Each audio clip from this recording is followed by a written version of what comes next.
Bonjour à tous, c'est Manu, heureux de vous retrouver pour cette nouvelle vidéo. Ici je vais vous présenter un type de machine que je n'avais pas encore eu l'occasion de tester jusqu'à maintenant puisqu'il s'agit d'une fraiseuse à commande numérique. C'est appelé aussi à tort CNC puisque CNC c'est plus un terme général qui désigne ce genre de machine commandée par un ordinateur. Celle que je vous présente aujourd'hui c'est une SainSmart Genmitsu 4040 Pro. Alors la fraiseuse à commande numérique en apparence et en fonctionnement elle ressemble quand même assez fort aux machines laser que j'ai déjà eu l'occasion de tester, avec la très grosse différence c'est qu'à la place d'une tête laser on a ici ce moteur qui fait tourner une fraise. La fraise c'est cet outil qui va venir creuser le bois, creuser en surface comme j'ai fait ici, creuser plus en profondeur ou même découper des pièces. Une autre grosse différence avec le laser, c'est que ici bien sûr ça ne brûle pas, ça va venir retirer de la matière, donc le gros avantage c'est que ça ne noircit pas le bois par exemple, mais on va pouvoir aussi travailler sur la profondeur précisément. Si je veux retirer 1, 2 ou 3 mm, je vais pouvoir sans problème avec cette machine. Au niveau des caractéristiques, donc elle s'appelle 4040 Pro parce qu'elle a une zone de travail maxi de 40 par 40 cm et en hauteur 78 mm. Elle est équipée aussi d'un cadre en acier avec double tube à chaque fois et elle est entraînée par des vis sans fin qui sont commandées par des moteurs pas à pas. Elle arrive préassemblée, elle est donnée pour un montage en 15 minutes. Moi j'ai mis un peu plus parce que j'ai filmé quelques étapes pour vous montrer, mais franchement il n'y a aucune difficulté à la monter. La machine est fournie avec un moteur ici de 75 watts, mais elle est évolutive. On peut mettre un moteur plus puissant, on peut aussi remplacer le moteur par une tête laser, ce qui la transforme en machine laser. On peut l'équiper d'un rouleau rotatif pour graver ou sculpter des objets cylindriques par exemple. Donc j'ai tendance à la comparer avec une graveuse laser parce que c'est une machine que je connais bien, mais on est quand même sur un autre type de produit ici. On va pouvoir faire des choses avec cette machine qu'on ne peut pas avec une graveuse laser, comme cette enseigne par exemple. Donc je vais vous montrer comment je l'ai réalisé. Je vais vous montrer après le montage de la machine, la partie logicielle, la partie matérielle, et vous verrez que ce n'est pas si compliqué que ça en a l'air. Allez, c'est parti! On commence par le classique déballage à la découverte du carton. On a la notice, on a une boîte bien rangée et bien repérée avec tous les accessoires et la visserie. Ici l'axe Z avec le moteur. Les différents câbles d'alimentation, le câble USB et le bloc transfo. Les montants de base qui serviront de pied, ils sont en aluminium. Les axes X et Y. Et les planches de fond en médium qui sont percées pour pouvoir fixer les pièces. Alors, il n'y a pas énormément de pièces à monter et on voit que déjà l'ensemble respire la qualité. Tous les cadres sont composés de deux tubes en acier de 16 mm de diamètre et entraînés par une vis sans fin. La machine est livrée préassemblée et il ne faudra que 15 minutes pour la monter complètement. C'est ce qu'on va voir. La notice n'est pas en français mais je n'ai pas rencontré de difficulté. Je commence par coller les patins en caoutchouc sur le dessous des pieds. Donc le dessous c'est bien la partie lisse et pas la partie avec un petit renfoncement, attention. Je peux vous dire que ces pieds sont très efficaces puisque j'ai même du mal à bouger la machine quand je dois la déplacer. Ensuite je retourne les pieds et j'installe les deux planches perforées en bois. Donc ces planches vont composer la zone de travail et je le rappelle, la zone de travail maxi est de 40 par 40 cm. Donc il faut bien mettre les planches de façon à engager la tête de vis dans son épaisseur. Quasiment toutes les vis ont une tête BTR et les clés sont fournies avec. Je vous conseille de ne pas serrer à fond les vis avant d'avoir mis les cadres de chaque côté. Je viens mettre en place ces petites pièces qui vont guider les cadres de chaque côté. Le cadre avec le boîtier électronique et les boutons à gauche et l'autre à droite. Et les moteurs pas à pas bien sûr vers l'arrière de la machine. Je viens serrer l'ensemble avec les 16 vis BTR. Donc on sent bien que l'ensemble est très stable et très rigide. Avant d'installer le axe X, je viens ramener le chariot tout au bout. Ça c'est pour être sûr que les deux côtés de l'axe Y soient bien alignés. Je viens serrer l'axe X.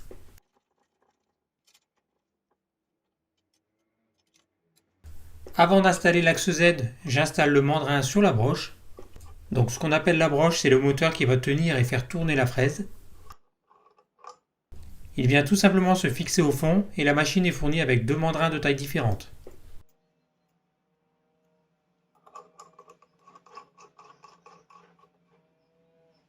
Ensuite, j'ai préparé les vis et je vais installer l'axe Z sur la machine.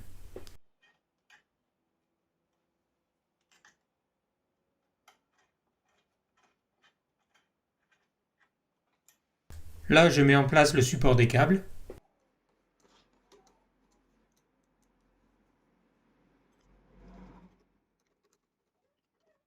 Sur la notice, on voit qu'on peut fixer la machine sur un établi. On peut se passer du plateau et fixer directement la machine sur un plan de travail. On peut remplacer le moteur de la broche par un moteur plus puissant, comme une fraiseuse par exemple.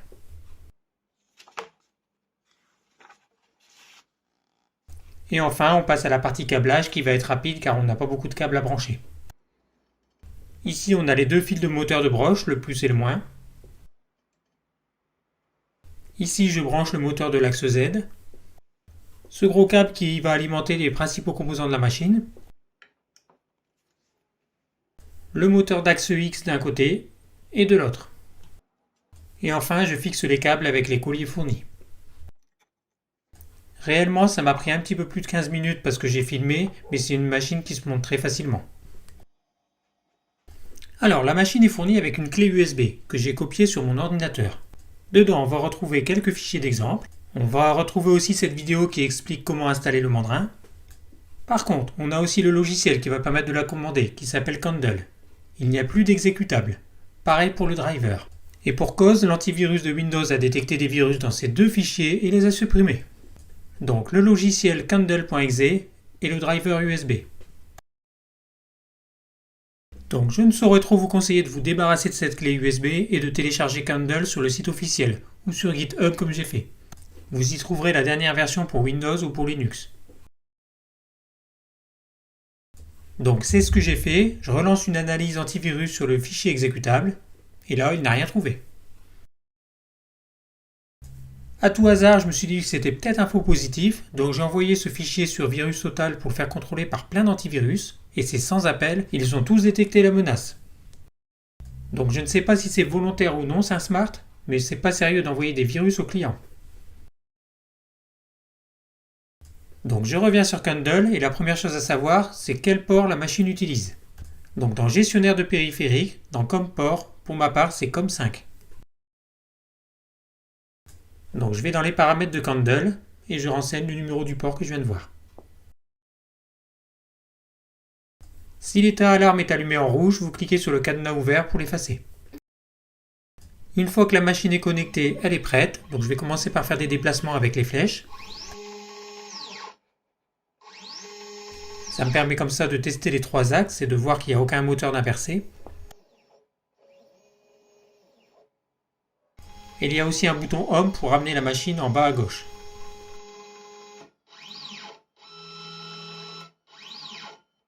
Ça, c'est le Z-Probe. C'est une sonde qui va permettre de déterminer la hauteur de la broche par rapport à la pièce à usiner. La première chose à faire, c'est de prendre sa hauteur le plus précisément possible. La précision de la profondeur sera directement liée à cette hauteur. J'ai pris plusieurs points de mesure et j'ai gardé 12,29. C'est expliqué dans la notice. Dans les paramètres du logiciel, on rajoute G92 et Z 12,29 qui est la valeur que j'ai mesurée avant. On rajoute également G013 et ça je ne sais pas pourquoi. Et ensuite le Z-Probe vient se brancher ici. La machine est fournie avec 3 fraises à rainurés identiques. Donc attention, c'est très pointu et coupant.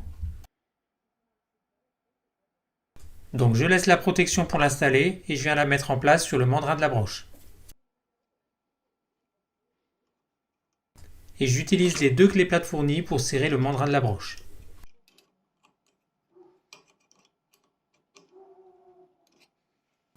Je vais vous le remontrer un peu plus loin en détail, mais voilà déjà comment ça marche, la sonde de l'axe Z. Je mets la pince croco sur la fraise et je mets la sonde juste en dessous de la fraise.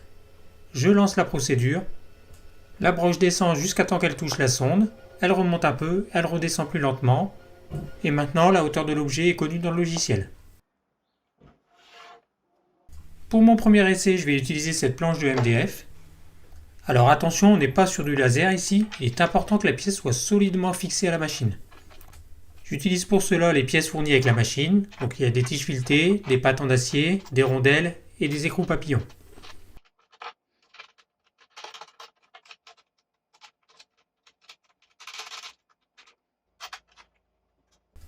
Dans le logiciel Candle, je vais commencer par ouvrir un des exemples qui était fourni avec la machine, à savoir le logo SainSmart. On a déjà un aperçu et on peut le faire bouger en 3D avec la souris. Pour ce premier essai, je vais vous montrer la procédure sans utiliser la sonde Z-Probe. J'utilise les flèches du contrôle manuel pour ramener la broche au coin de ma planche.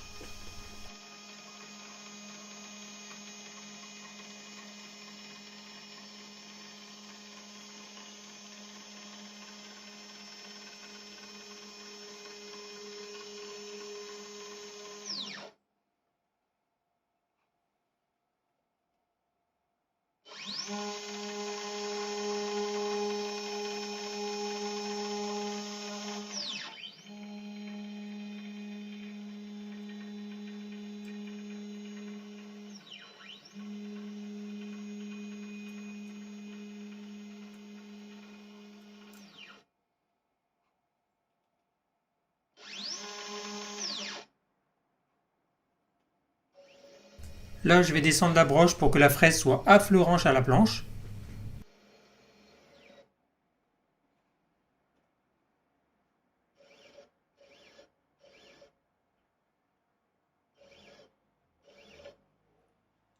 Ensuite, je clique sur 0xy et 0z pour lui donner sa position initiale.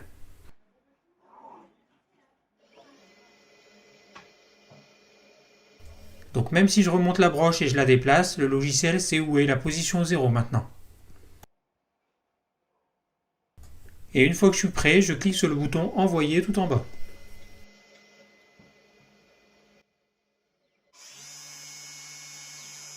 Donc c'est plutôt sympa, on voit l'animation en temps réel sur le logiciel. Par contre, je vous avouerai que je ne comprends pas très bien pourquoi il ne fait pas les lettres dans l'ordre. Petit rappel sécurité, restez à côté de la machine pendant qu'elle travaille et soyez prêt à l'arrêter dès qu'il y a un problème.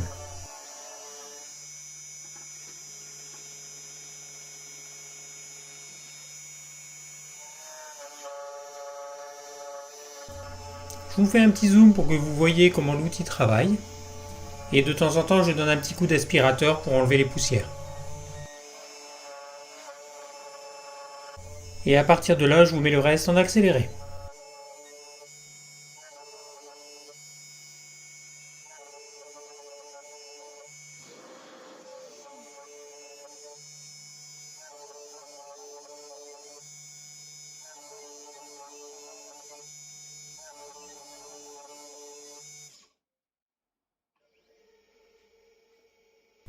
J'évacue les derniers copeaux et on peut voir que ça a l'air pas mal déjà.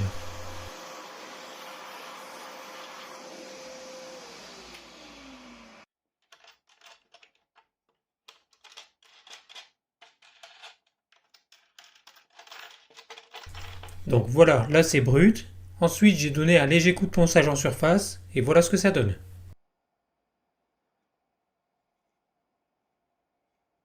Côté logiciel, il n'y a pas que Candle, il y en a plein d'autres. Là je vais utiliser Easel, un logiciel en ligne. Je suis en version de démo 30 jours, donc je vais utiliser la bibliothèque d'objets fournie avec. Je vais choisir celle-ci avec seulement les contours extérieurs. Donc le gros avantage de Easel, c'est qu'on voit en temps réel l'aperçu de la pièce à droite. Là je vais configurer la taille de la planche. 195 x 83 et 15 mm d'épaisseur. Je reporte ces dimensions dans le logiciel.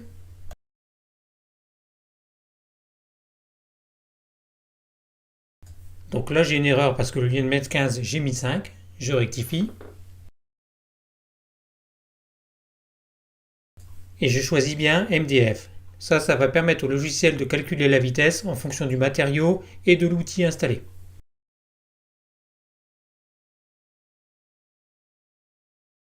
Dans l'onglet Cut, je choisis la profondeur de la fraise.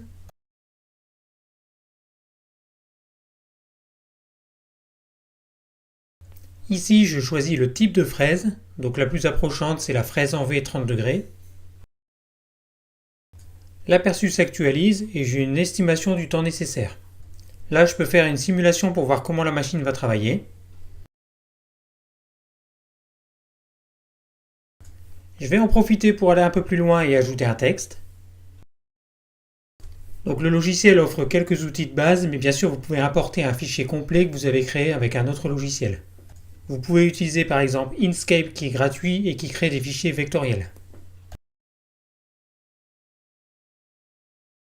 Pareil, pour mon texte, je vais régler la profondeur de coupe. Donc voilà ce que ça donne au niveau aperçu. Pour lancer le travail, je clique sur le bouton Carve. Le logiciel me demande de confirmer l'épaisseur du matériau. Ensuite, je confirme que la pièce est bien fixée. Je confirme le type de fraise installée. Et pour définir le point 0 sur l'axe Z, on va utiliser la sonde Z-Probe. Donc je clique sur Probe, je confirme que la sonde est en position. Je fixe la pince croco sur la fraise et je confirme qu'elle est bien attachée.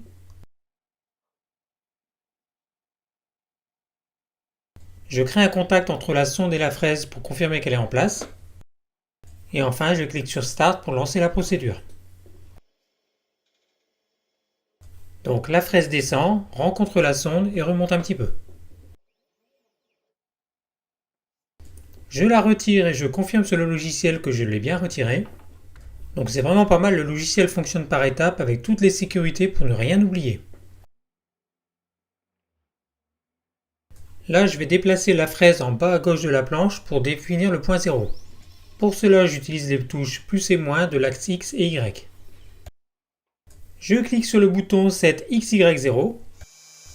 Je démarre la broche, je confirme qu'elle tourne bien et je lance le travail. Ce qui est dommage, c'est qu'on n'a pas l'animation en temps réel sur le logiciel de l'avancement du travail, on a juste le temps restant en haut à droite.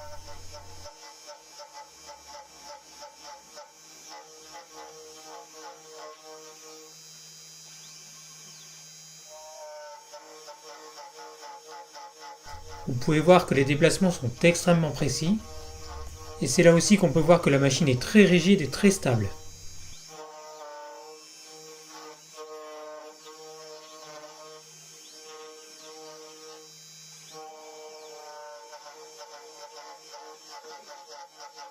Allez, je vous lance un timelapse pour le reste.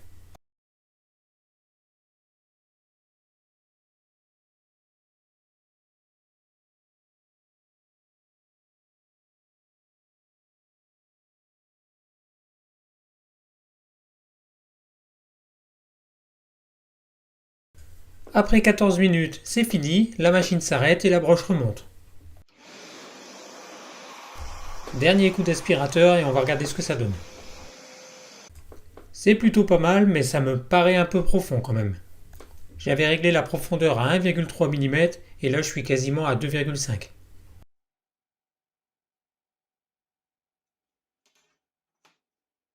Je vais donner un petit coup de ponçage pour adoucir les bords.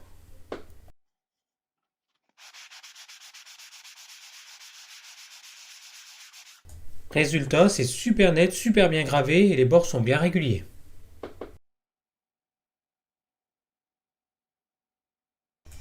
Je lance un autre essai, cette fois-ci j'ai importé mon logo en vectoriel directement dans le logiciel. Il m'annonce 28 minutes parce que je n'ai que des fraises en V pointues, si j'avais une fraise plus large ça serait beaucoup plus rapide.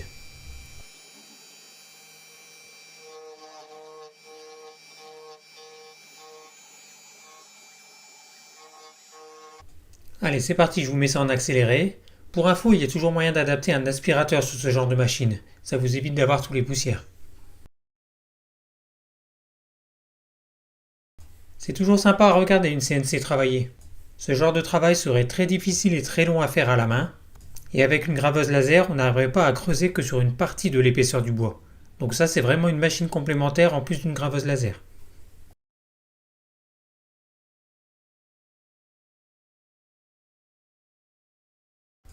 Donc voilà, c'est terminé. Pour info, j'avais réglé la profondeur de l'outil à 0,8 mm, et même sans mesurer, on peut voir à vue d'œil qu'on est beaucoup plus profond. Léger ponçage, donc le résultat est très beau, mais il y a vraiment un problème avec la profondeur. On va regarder ça en détail. Et en effet, je suis retourné dans les paramètres de la machine sur le logiciel Easel. J'ai cliqué sur Configure Z-Probe. Et là, la hauteur était réglée à 14,99 mm au lieu de 12,5, d'où le décalage que j'avais. Allez, maintenant qu'on sera plus précis en profondeur, on va lancer un projet de découpe. Ma planche étant réglée à 2 mm d'épaisseur, si je demande de couper sur 2 mm, je passe forcément à travers. Ici, je choisis uniquement les contours de la forme, et il me rajoute automatiquement des petites pattes de maintien qui ne sont pas visibles dans l'aperçu 3D mais qu'on voit en jaune à gauche. Le but, c'est que la pièce ne se détache pas à fond, sinon on risquerait d'abîmer aussi bien la pièce que l'outil. Allez, c'est parti. Sachant que ce n'est pas du tout une fraise pour découper, c'est une fraise pour graver. Mais je n'avais que celle-là à ce moment-là et je voulais faire un essai de découpe sur du contreplaqué de 2 mm d'épaisseur. Et en plus, comme c'est une planche qui a déjà servi, je me suis un petit peu planté sur le positionnement.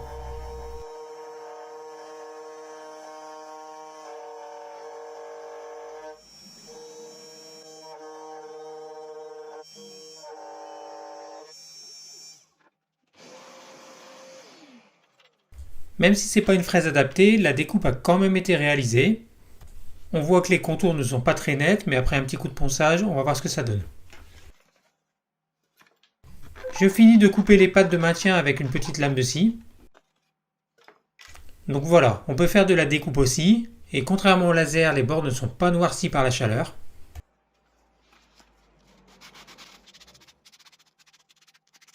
Un petit coup de ponçage, et c'est plutôt pas mal tout ça. J'ai relancé un autre essai pour contrôler que la profondeur était bien ajustée maintenant. Donc là, aucun souci, j'ai réglé la profondeur à 0,4 mm et on voit que c'est très fin. Il me manque le haut du décor, mais ça c'est de ma faute, au lieu de mettre 105 mm, j'ai mis 151 dans le logiciel. Mais voilà, 0,4 mm c'est super net, super précis, aucun souci là. Ça m'a donné une idée, je vais tenter de graver cette plaque de plexi, chose que je n'ai jamais réussi à faire correctement avec un laser.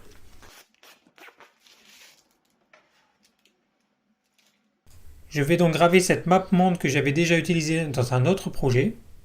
Là c'est très léger puisque j'ai réglé la profondeur à 0,2 mm. J'ai mis le décor et le texte à l'envers pour les graver à l'arrière de la plaque. J'ai renseigné le type de matériel et les dimensions.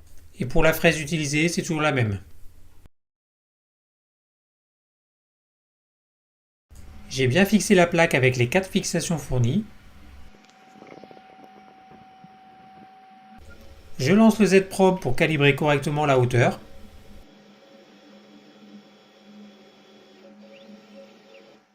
Et je lance le projet qui va durer 14 minutes.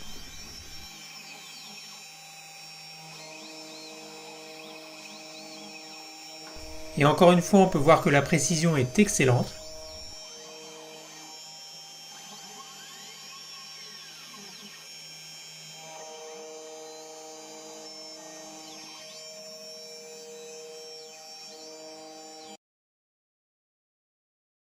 J'ai laissé la vitesse de déplacement proposée par le logiciel par défaut et je pense qu'elle est bien adaptée.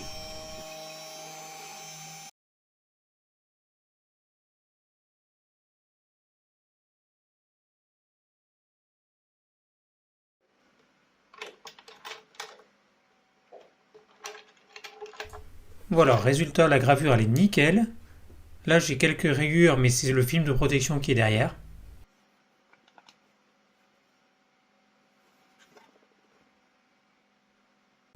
J'enlève le film de protection et ça rend super bien. Donc maintenant j'aimerais bien voir ce que ça donne avec un éclairage sur la tranche du plexi.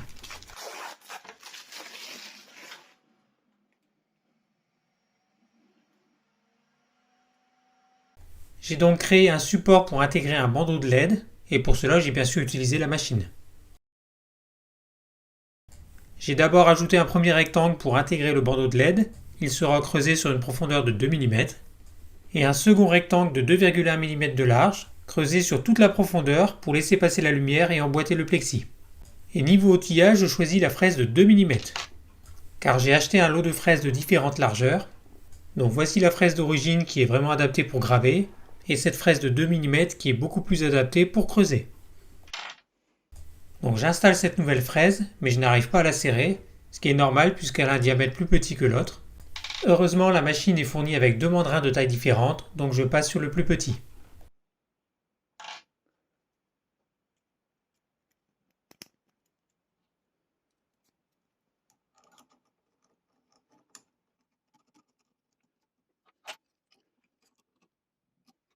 Donc j'ai utilisé une chute de baguette de finition qu'on met autour des portes. Donc c'est pas de la haute qualité puisque c'est du médium ou un bois reconstitué dans ce genre-là. Donc forcément la finition des bords elle est pas terrible, mais avec un petit coup de ponçage ça devrait être pas mal.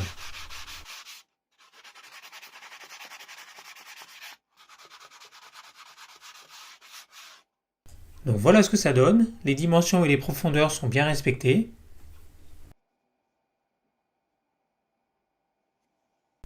Le but c'est d'installer ce bandeau de LED dans le renfoncement et de venir cacher avec une autre baguette.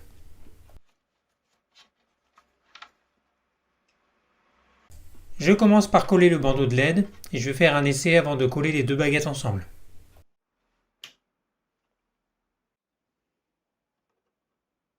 Il me restait un morceau de bandeau de LED verte et ça rend plutôt pas mal là-dessus. J'ai ensuite ajouté un morceau de double face entre les deux baguettes et je les assemble entre elles.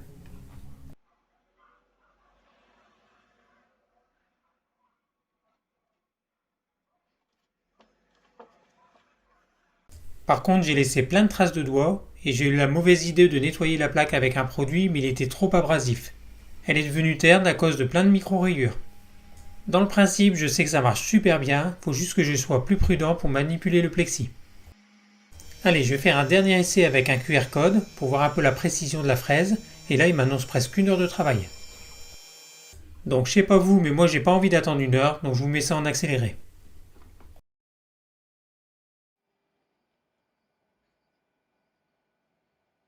Résultat, c'est pas mal du tout, et en plus ça marche. Voilà, le bilan de cette SenseSmart Genmitsu 4040 Pro est très positif. Une machine qui est facile et rapide à monter, qui respire la qualité. Seul bémol au niveau des virus de la clé USB. Mais à part ça, c'est que du positif. C'est une belle machine, bien finie, fiable. Je n'ai pas eu de plantage, je n'ai pas eu de difficulté à l'utiliser. C'est une machine qui est lourde, il n'y a aucun jeu dans les parties mobiles. C'est une machine évolutive, on peut par exemple passer sur un moteur de broche plus puissant. Donc voilà, c'est ma première CNC ou fraiseuse à commande numérique et j'en suis très content. Je débute dans le domaine, donc n'hésitez pas si vous avez des conseils à me donner. Posez-moi aussi vos questions, je ferai mon possible pour y répondre. Mettez un pouce si vous avez aimé et on se retrouve prochainement pour d'autres vidéos.